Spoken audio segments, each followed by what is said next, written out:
Hello everyone, welcome to Vandana terrace garden. Friends, हम आज garden की कोई बात नहीं करेंगे। आज तो हम आपको घुमाने ले चलते हैं और आज हम आपको घुमाने ले जा रहे हैं चित्रकूट। आप लोगों ने नाम सुना होगा। चित्रकूट बहुत ही पावन तीर्थ स्थल है। श्री राम को जब वनवास हुआ था तो वनवास में वो 14 वर्ष वनवास के लिए गए थे। उसमें से 11 वर्ष 11 महीने 11 दिन वो यहाँ चित्रकूट में रहे थे, यानी कि 12 वर्ष वो यहाँ रहे थे। बाकी के 2 वर्ष वो पंचवटी में रहे थे। पंचवटी जो कि मध्य प्रदेश में पड़ती है। और तो फ्रेंड्स, मैं पिछले महीने गई थी चित्रकूट और पिछले महीने मैं वीडियो बना करके लाई थी, पर मैं आप लोगों को दिखा नहीं पाई थी क्योंकि फेस्टिवल वगैरह चल रहे थे तो मुझे टाइम नहीं मिल पाता था। अब मैं थोड़ा फ्री हुई हूँ तो अब मैं वीडियो बना करके आपको दिखा रही हूँ और चित्रकूट की सैर करवा रही हूँ। तो फ्रेंड्स, वीडियो पूरा एंड तक देखिएगा, मिस मत करिएगा, वरना आप चित्रकूट को घूमने में मिस कर देंगे। बहुत ही अच्छी जगह है। राम घाट वगैरह मैं सब दिखाऊँगी, वो हम लास्ट में जाएँगे। तो फ्रेंड्स, चलिए फिर शुरू करते हैं। तो फ्रेंड्स, हम चित्रकूट आ पहुँचे हैं और हम चारों धाम घूमने के लिए निकले हैं अब। और सबसे पहले हम पहुँचे ग्रामोदय विश्वविद्यालय। ग्रामोदय विश्वविद्यालय के पास ही राम दर्शन पड़ता है। राम दर्शन बहुत ही अच्छा, अंदर मूर्तियाँ बनी हुई हैं। यहाँ पर रामायण को मूर्तियों के दौरान ही दिखाया गया है। पूरी रामायण हम समझ लेंगे मूर्तियों को देख करके। तो फ्रेंड्स, मैं सॉरी आप लोगों को नहीं दिखा सकती हूँ क्योंकि वहाँ पर कैमरा ले जाना अलाउ नहीं है। इसके लिए आपको यहीं आना पड़ेगा। और फिर हम वहाँ से निकले और तो हमने बाहर निकल के शिकंजी पी। यहाँ पर बहुत ही अच्छी शिकंजी मिलती है। शिकंजी पीने के बाद हम निकल पड़े सती अनसुईया के लिए। तो सती अनसुईया में बहुत ही अच्छे मंदिर हैं। तो फ्रेंड्स, हम सती अनसुईया पहुँच चुके हैं। और देखिए, सती अनसुईया जब हम पहुंचते हैं तो सबसे पहले ये नदी पड़ती है। बहुत ही अच्छी नदी है। और फ्रेंड्स देखिए, बहुत ही तेज़ पानी भी बह रहा है और यहाँ का मनोरम दृश्य हमारे मन को मोह लेता है। बहुत ही अच्छा दृश्य है यहाँ का। और यहाँ पर इस नदी में मछलियाँ भी बहुत ही अच्छी घूमती रहती हैं। बहुत सारी लोग मछलियों को खूब दाना भी खिलाते हैं, अपने अपने घरों से भी लेकर के आते हैं। तो देखिए, कल बहती हुई ये नदी जो हमारे मन को मोह लेती है। उसके बाद किनारे किनारे से ये सारी दुकानें भी लगी हुई हैं फ्रेंड्स, और आप यहाँ से कुछ भी खरीद सकते हैं, ले सकते हैं। सारी ये दुकानें लगी हुई हैं। दोनों साइड दुकानें हैं, इस साइड भी दुकानें हैं और दूसरी साइड भी दुकानें हैं। तो छोटा मोटा सामान यहाँ पर मिल जाता है। और जैसे कि तीर्थ स्थल है तो सामान थोड़ा बहुत महंगा भी मिलता है, सस्ता भी मिलता है। सभी तरह का सामान है। लकड़ियों का सामान भी यहाँ मिल जाता है क्योंकि यहाँ पर जंगल है तो यहाँ लकड़ियों का सामान बहुत ही अच्छा मिल जाता है। ये लोग यहाँ अपने हाथों से ही नक्काशी करते हैं। ये सब आप देख रहे हैं, घड़ी वगैरह जो लगी हुई है, ये सभी चीज़ें यहाँ पर लकड़ियों से बनी हुई हैं और मिल जाती हैं। और फ्रेंड्स, ये मैं भी लेकर के आई हुई हूँ। तो ये देखिए, ये हिरन है और ये लकड़ी का ही बना हुआ है, बहुत ही सुंदर है। तो ये 2 मैं भी लेकर के आई हूँ। तो बहुत ही अच्छे लगते हैं फ्रेंड्स। और इसके बाद फिर हम पहुँचे सती अनसुईया के मंदिर में। तो फ्रेंड्स, ये सती अनसुईया जी का मंदिर है और इसी के सामने देखिए ये बह रही है नदी और नदी के सामने है माता सती अनसुईया का मंदिर। तो फ्रेंड्स, कितना ही मनोरम दृश्य है। और देखिए, पीछे पहाड़ों से, पेड़ों के बीच में से निकल रहे हैं सूर्यदेव, उनकी किरणें आ रही हैं। तो बहुत ही खूबसूरत लग रहा है। दृश्य मन को मोह लेता है।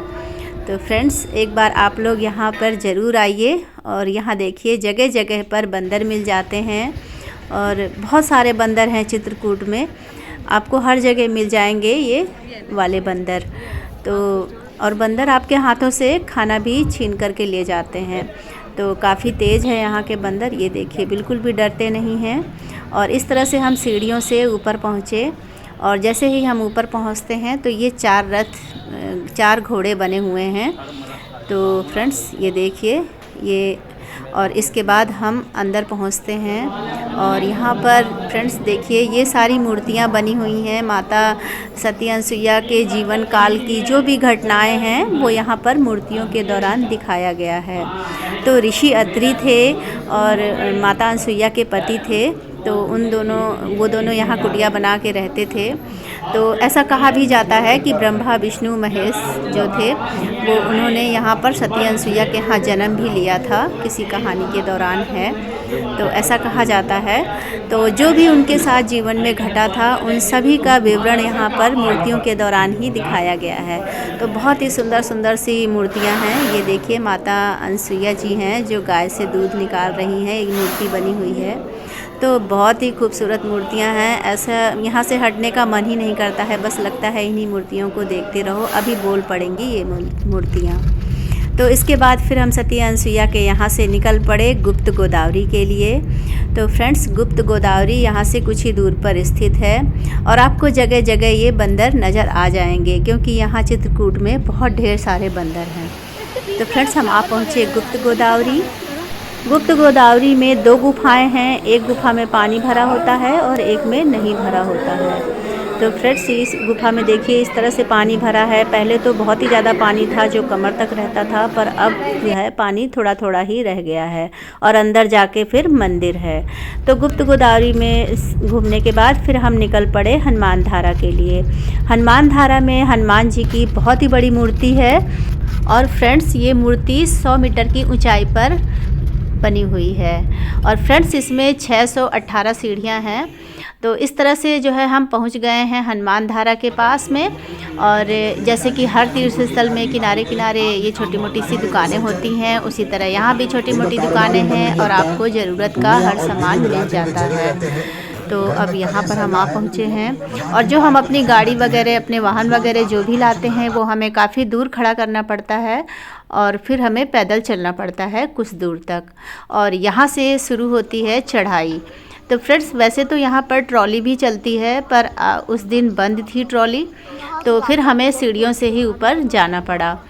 तो फ्रेंड्स, सीढ़ियाँ चढ़ना हम यहाँ से शुरू किए हैं और सीढ़ियाँ चढ़ते चढ़ते मैं आपको कुछ थोड़ी मोड़ी यहाँ की कहानियाँ भी बता दूँगी। देखिए कितना सुंदर और मनोरम दृश्य है, ऊपर पहाड़ियों से ये सारा पूरा वहाँ का एरिया नज़र आता है। तो फ्रेंड्स, इस तरह से जो है सीढ़ियाँ बनी हुई हैं और आराम आराम से आप चढ़ते चले जाइए।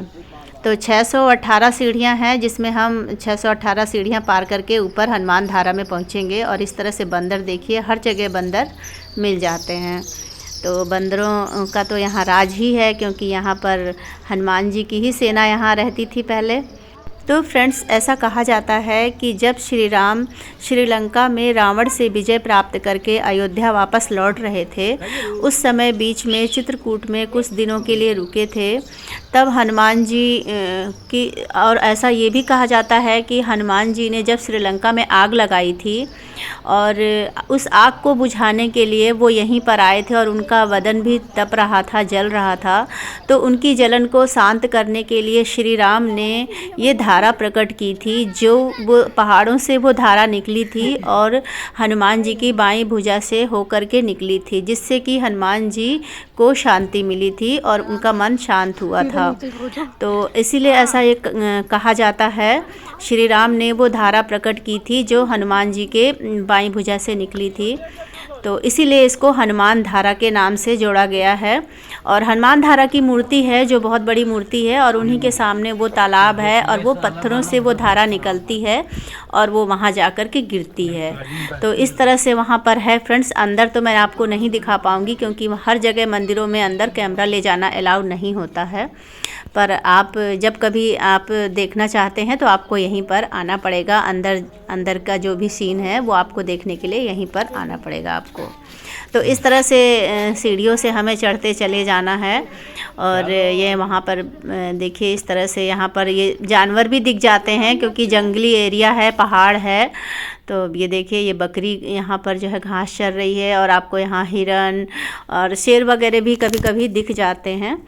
तो इस तरह से जो है ये कहानी है। तो फ्रेंड्स, हम इसके बाद ऊपर हनुमान धारा में पहुँचे और हमने हनुमान जी के दर्शन किए और उसके बाद फिर हम नीचे उतर आए। तो जब हम नीचे उतर आए तो हमें यहाँ पर फिर गणेश जी नज़र आ गए। इसकी सवारी तो ये देखिए गणेश जी जा रहे हैं, गजराज जी, और यहाँ पर बहुत सारे गजराज नज़र आ जाते हैं और ये लोग सवारी भी करवाते हैं। तो गजराज की सवारी किसे अच्छी नहीं लगती। तो फिर हमने भी सवारी की, वो वाली क्लिप मुझसे रह गई आपको दिखाने के लिए। तो फिर गजराज की सवारी करने के बाद फिर हम वहाँ से निकल पड़े राम घाट के लिए। तो फ्रेंड्स ये देखिए, अब हम आ गए हैं राम घाट। राम घाट चित्रकूट का बहुत ही पावन स्थल है। यहाँ पर मंदाकिनी नदी बहती है और ये नदी जो है बहुत ही स्थिर है। बिल्कुल भी आपको ऐसा दूर से महसूस नहीं होगा कि बह रही है। बहुत ही बिल्कुल शांत नदी है। और देखिए इस तरह से यहाँ पर किनारे किनारे नाव मिल जाती हैं, बड़ी बड़ी नाव हैं और बहुत ही खूबसूरत नाव सजी हैं जिनमें खरगोश भी रखे हुए हैं। तो हमने एक नाव वाले से बात की और फिर हम उस नाव में सवार हो गए। और यहाँ पर रेट भी ज़्यादा नहीं लगता है, 50 रुपये पर व्यक्ति लगता है, तो कोई बहुत ज़्यादा रेट भी नहीं है। और ये देखिए बहता हुआ पानी कल कल हमारे मन को मोह लेता है। तो चित्रकूट अगर आप कभी आते हैं और मंदाकिनी नहीं आते हैं तो फिर आपकी चित्रकूट की यात्रा अधूरी रह जाती है। तो यहाँ आकर के हमारा मन इतना शांत हो जाता है कि फ्रेंड्स मैं बातों से नहीं बता सकती, इसको सिर्फ महसूस किया जा सकता है। तो इस तरह से देखिए हम नाव में सवार होकर के नाव के उस तरफ हम जा रहे हैं जहाँ पर मंदिर है। इस तरफ भी मंदिर है और नदी के दोनों साइड ही मंदिर है।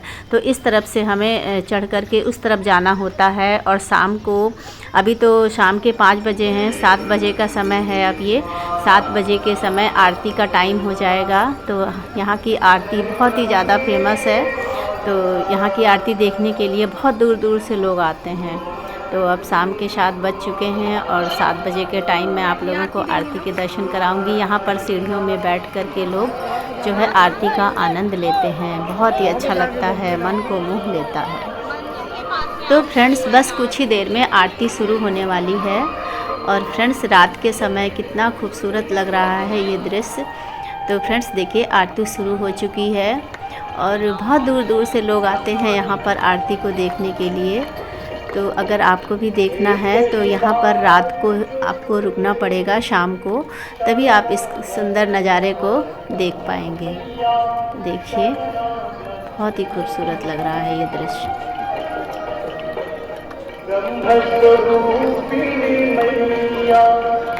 तो फ्रेंड्स इस तरह से हर रोज़ ही होता है और हर रोज़ यहाँ पर इसी तरह से आरती होती है शाम को 7 बजे के बाद। तो बहुत ही अच्छा लगता है फ्रेंड्स। और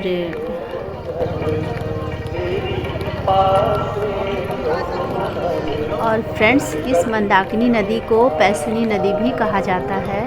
और इस नदी के ही एक साइड में कांतानाथ जी का मंदिर है जिसके दर्शनों के लिए लोग दूर दूर से और फ्रेंड्स हम रात को वहीं राम घाट में रुके और उसके बाद हम सुबह निकल पड़े अपने घर की तरफ। तो इस तरह से हमारी चित्रकूट की यात्रा पूरी हुई। तो फ्रेंड्स वीडियो कैसी लगी? वीडियो पसंद आई हो तो वीडियो को लाइक, शेयर और कमेंट ज़रूर करिएगा। मेरे चैनल पर न्यू हो तो सब्सक्राइब कर दीजिएगा। तो फ्रेंड्स मिलते हैं नेक्स्ट वीडियो में, तब तक के लिए बाय।